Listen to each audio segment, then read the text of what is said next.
قیام پاکستان کا جہاں تک تعلق ہے، یہ اللہ تبارک و تعالیٰ کا عطیہ ہے، نعمت خداوندی ہے۔ اور آپ جانتے ہیں کہ میں خود اس طبقے سے تعلق رکھتا ہوں، علماء کے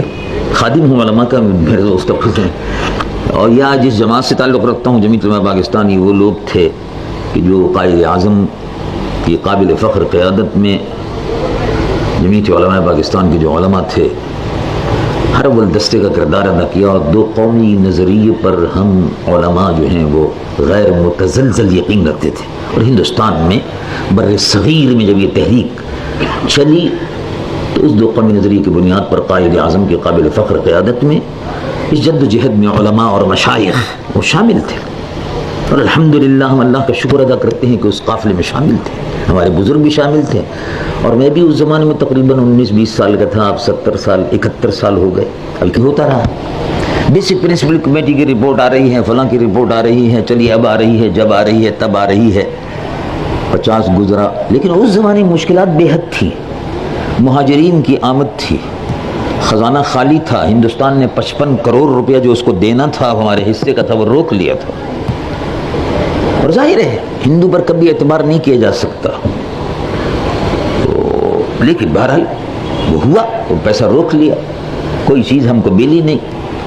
اور جیسے تیسے کر کے وہ قائد اعظم کی قابل فخر قیادت تھی، اور بڑی بے لوث اس زمانے میں قیادت تھی۔ مرحوم وزیر اعظم لیاقت علی خان تھے، سردار عبدالرب نشتر تھے، خواجہ ناظم الدین صاحب مرحوم تھے، یہ لوگ تھے، بڑے مخلص قیادت تھی، بے لوث قیادت تھی، محب وطن لوگ تھے، انہوں نے بہرحال پاکستان کی گاڑی کو چلانے کی کوشش کی اور چلایا ایک حد تک، لیکن بہرحال دستور نہیں بن سکا، اور اس کے بعد بہرحال چلتا رہا، لیکن بیوروکریسی اندر داخل ہوتی چلی گئی، خصوصاً شہادت کے بعد، مرحوم وزیر اعظم لیاقت علی خان کی شہادت کے بعد بیوروکریسی کا عمل دخل جو تھا وہ شروع ہوا، اور بیوروکریسی کبھی غلام محمد کی معرفت آتی رہی، کبھی چودھری محمد علی صاحب کی معرفت گھسی، پھر اس کے بعد بڑے مضبوطی کے ساتھ وہ اسکندر مرزا اور جنرل محمد ایوب صاحب مرحوم و مغفور کی معرفت، آرمی کے لوگ بھی آنے شروع ہو گئے۔ سن 54 ہی میں امریکہ کو مداخلت کا تھوڑا تھوڑا موقع آہستہ آہستہ ملنا شروع ہوا۔ یہ بات تھوڑی سی پیش نظر رکھیے کہ پاکستان کے قیام میں امریکہ کا ذرہ برابر بھی کوئی احسان نہیں، پاکستان کے قیام کے قیام میں ذرہ برابر بھی انگریز کا کوئی احسان نہیں ہے، یہ خالصتاً اللہ کا فضل تھا، قوم متحد تھی، مسلمان کے نام پر متحد تھی کہ ہم مسلمان ہیں، اگرچہ زبانیں دوسرے مختلف بولتے تھے، جو مدراس کا مسلمان تھا وہ تامل بولتا تھا، جو بنگال کا مسلمان تھا وہ بنگالی بولتا تھا، جو بہار کا مسلمان تھا وہ بہاری بولتا تھا، جو یو پی کا مسلمان تھا وہ اردو بولتا تھا، اور جو بمبئی کا مسلمان تھا وہ گجراتی بولتا تھا، لیکن اس کے باوجود، زبان کے اختلاف کے باوجود سب مسلمان تھے، قائد اعظم کے پرچم تلے متحد ہو گئے تھے، اور الحمدللہ اس جد و جہد میں جو کامیابی ہوئی اس میں انگریز کا، امریکہ کا کوئی ذرہ برابر بھی دخل نہیں، بلکہ انگریز تو جاتے جاتے ریڈ کلف ایوارڈ کے ذریعے سے لنگڑا لولا پاکستان دے کر گیا، اور مستقل طور پر اس پر تو جنرل صاحب زیادہ بہتر سمجھتے ہیں، بارڈر کا جہاں تک تعلق ہے وہ زیادہ اس سے بہتر واقف ہے، لیکن میں بہرحال سرسری طور پر جو پڑھتا رہا دیکھتا رہا،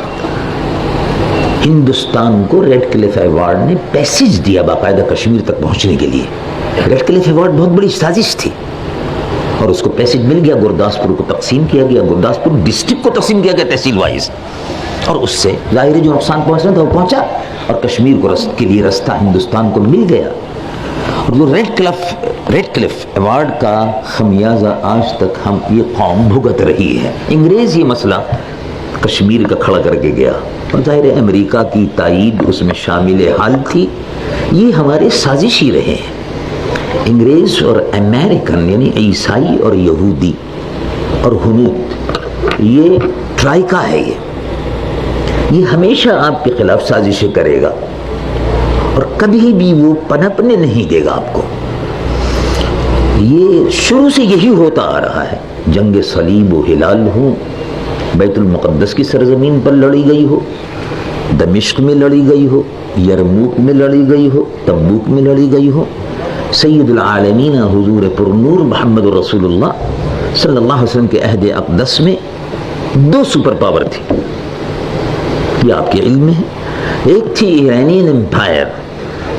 اور دوسری تھی بیزنٹین امپائر۔ بیزنٹین امپائر اس کو کہیے کرسچین امپائر، یعنی عیسائیوں کی سلطنت تھی، Roman empire, Byzantine empire, Christian empire, اور دوسری آتش پرستوں کی ایرانیوں کی تھی۔ یہ 2 سپر پاور تھی، اور اس میں ابتدائی سے اسلام کا ان سے مقابلہ شروع ہو گیا، اور چنانچہ حضور پر نور صلی اللہ علیہ وسلم نے خود اس لشکر کی کمان کی تھی جو تبوک اور یرموک کی طرف گیا تھا، تبوک کی طرف۔ اور یہ الگ بات ہے کہ لڑائی نہیں ہو سکی، عیسائیوں کا لشکر چلا گیا، لیکن بہرحال بعد میں ان دونوں سپر پاور کو اسلام نے اس وقت بھی چیلنج کیا، خلفائے راشدین نے بھی چیلنج کیا، بالآخر دونوں سپر پاور کو اسلام نے ختم کر دیا۔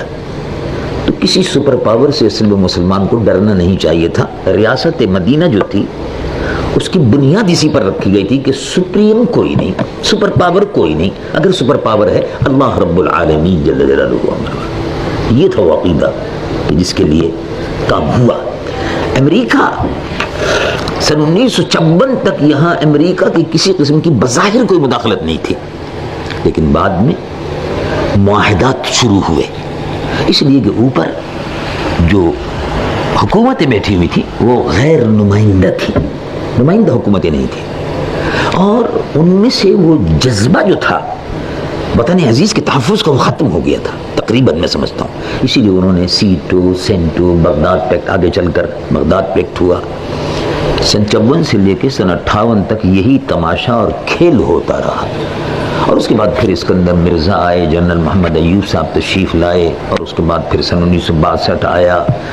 اس کے بعد کانسٹیٹیوشن آیا، اس کے بعد سن 1969 میں پھر جنرل محمد یحییٰ صاحب تشریف لائے،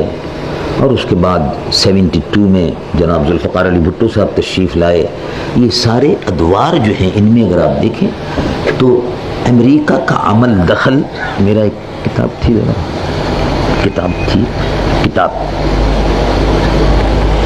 امریکہ کا عمل دخل جو شروع ہوا یہ کب ہوا؟ جنرل محمد ایوب صاحب کے اقتدار میں آنے کے بعد،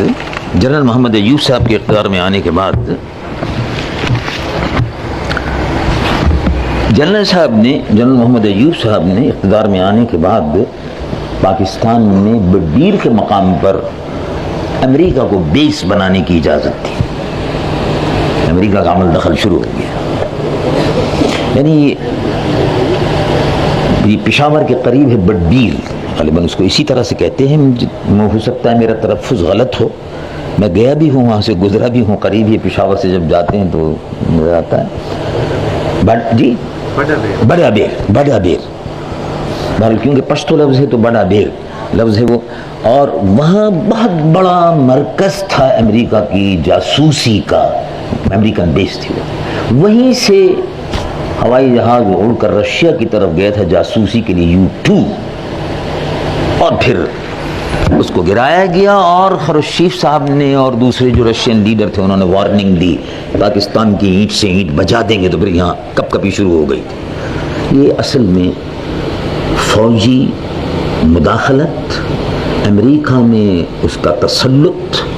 جنرل محمد ایوب صاحب کے زمانے سے باقاعدگی سے شروع ہوا، اس سے پہلے بھی تھا، غلام محمد صاحب کے زمانے میں 54 سے، اسکندر مرزا صاحب کے زمانے میں آہستہ آہستہ ہونے لگا تھا، لیکن اتنا نہیں تھا۔ فوجی اڈا باقاعدہ ہم نے دیا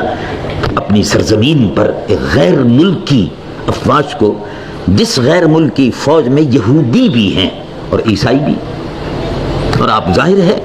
ان سے کوئی خیر کی توقع تو رکھ نہیں سکتے، وہ تھے موجود ہیں۔ اس کے بعد خیر سے وہ رخصت ہوئے تو پھر اس کے بعد وہ حکومت آئی، اور اس حکومت نے بہرحال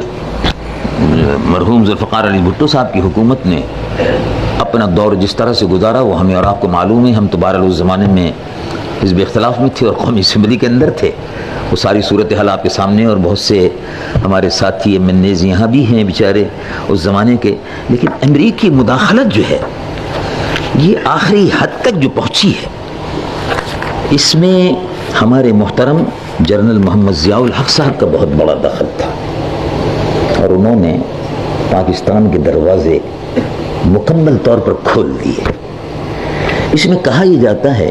کہ جنگ افغانستان کی وجہ سے یہ سب کچھ ہوا۔ میں اس کا اعتراف کرتا ہوں کہ جہاد افغانستان اس میں کوئی شک نہیں، جیسے کہ ہمارے محترم جنرل صاحب نے ارشاد فرمایا، اس سے کسی کو اختلاف بھی نہیں ہو سکتا، جہاد افغانستان ہونا چاہیے تھا اور ہمیں اپنے افغان مسلمان بھائیوں کی مدد کرنی چاہیے تھی۔ اور اس میں ہم سے کیا غلطیاں ہوئیں، میں یہ سمجھتا ہوں کہ ہم سے کچھ غلطیاں بھی ہوئیں، کوتاہیاں ہوئیں، جان بوجھ کر نہیں، لا شعوری طور پر بھی بہت سی غلطیاں ہو جاتی ہیں۔